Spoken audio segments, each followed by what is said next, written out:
Shalom amigos, ¿qué tal? Bueno, esta semana tenemos la parashá Mishpatim, que bueno, la palabra Mishpatim significa en este caso leyes, pero también Mishpat es también un juicio y también es una frase. ¿Para qué son leyes? Esta parashá, que empieza en el capítulo 21 de Shemot, de Éxodo, tiene muchas leyes.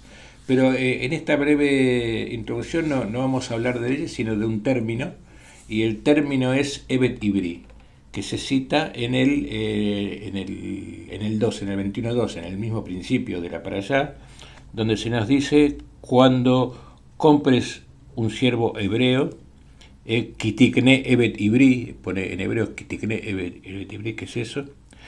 ¿Y por qué hablamos de este tema? Porque es un término un poco difícil de definir, al menos de los principios, el término de ibrí, de hebreo. La primera mención la tenemos en el 14:13 de Bereshit, cuando se habla de que Abram era ibrí. Las interpretaciones más usuales era que es porque llegó Mieber Lanar más allá del río. Se puede ser Mieber Lanar a Yardén, del río Jordano, Mieber Lanar a Prat, que es el Éufrates. En realidad cruzó los dos ríos para llegar a Canaán, ¿no? Y que por eso es llamado el hebreo. Eh, Otra idea que también circula desde hace siglos es que es los descendientes de Eber. Eber era el hijo de Shem, Shem era uno de los tres hijos de Noé, y que los descendientes de Eber son semitas, descendientes de Eber serían los hebreos. Pero esto presenta problemas en el sentido de que había que, digamos, se desvincularía de la palabra israelita, ¿no? De Ben Yaakov, porque otra derivada de esto es que si Abraham era hebreo, entonces todos los hijos de Abraham también son hebreos, más allá de que hayan sido herederos de la promesa o no. Tenemos a Ismael, tenemos a Madián también, y a todos los demás hijos que tuvo con Keturah, o sea que serían todos hebreos. Eh, bueno, esa duda nos puede quedar ahí, digamos, aparcada en los patriarcas. En, en Shemot se asocia el término ibrí, como sucede en esta frase que viene, en esta definición que viene Mishpatim, Evet Ibri, como asociado a la palabra esclavo, bueno, siervo o esclavo, ¿no?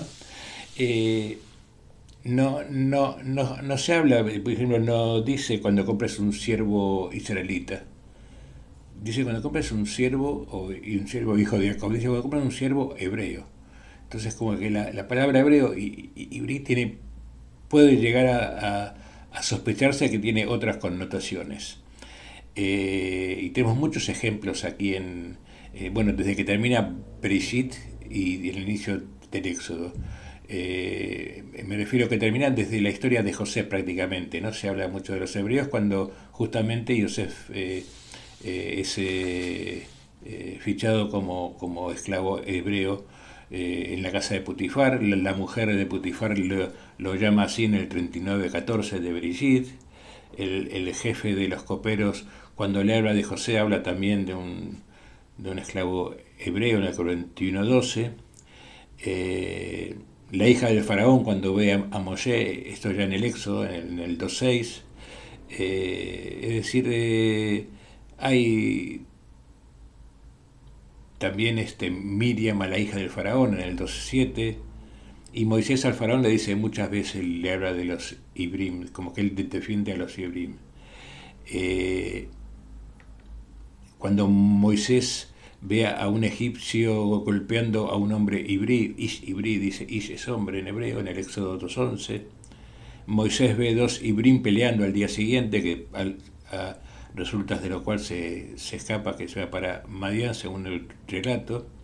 Entonces acá hay un tema de preguntarse si Ivrí es lo mismo que israelita, al menos en este relato, ¿no? Este relato en el más antiguo. Hay un versículo que es el 40:15 de Bereshit, de Génesis, en donde José, estando en la cárcel todavía, le dije al jefe de los coperos que él le anuncia que será que recobrará su puesto en el palacio del faraón. Él le dice: fui raptado de la tierra de los Ibrim, mi Eretz Ibrim. Es decir, aquí se nos presenta la complejidad de ver que en realidad no había una tierra de los israelitas, porque Israel estaba vivo todavía, que era Jacob y su familia. Eran ellos, se puede decir, israelitas si acaso, o antecesores de los israelitas, pero no era. Pero sin embargo, en el 40:15, como les digo, Yosef dice: fui raptado de la tierra de los Ibrim. Es decir, que está aludiendo aquí la Torá a que hay un grupo más amplio de Ibrim, de las cuales posiblemente forman parte los Bnei Jacob, los hijos de Jacob y sus descendientes. Los egipcios despreciaban mucho a los Ibrim, los mantenían a raya, porque no está claro que los explotaran como israelitas, porque no había israelitas todavía, ¿no? Especialmente cuando recién llega Jacob, en las primeras épocas, en las primeras etapas de la narración, solamente un hombre y sus hijos y su familia. Hay un término que muchos de ustedes habrán conocido, que es la asociación entre el término Ibrí y Jabiru o Japiru.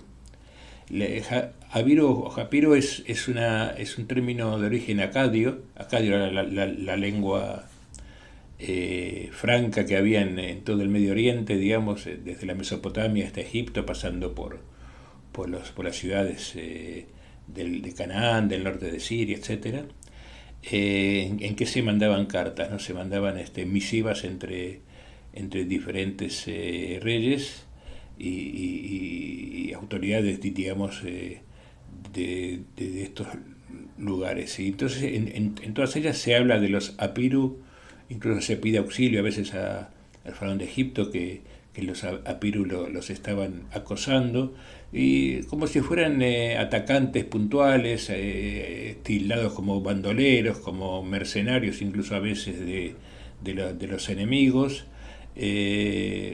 ocasionalmente saqueadores. Digamos que no estaban bien conceptualizados, por supuesto, por los reyes, por las monarquías. Esto no quiere decir que Jabiru y Ibrim, como decía antes, sea el mismo grupo. No, incluso ni siquiera sabemos si se puede poner en un mismo nivel. La pregunta puede ser por qué esta palabra Ibrí, que tendría que ver con los Apiru, fue adoptada luego como propia por los Bnei Israel. Puede ser que como reivindicación, ya que todo el mundo le decía eso, fue una especie de autoempoderamiento, por así decirlo, ¿no?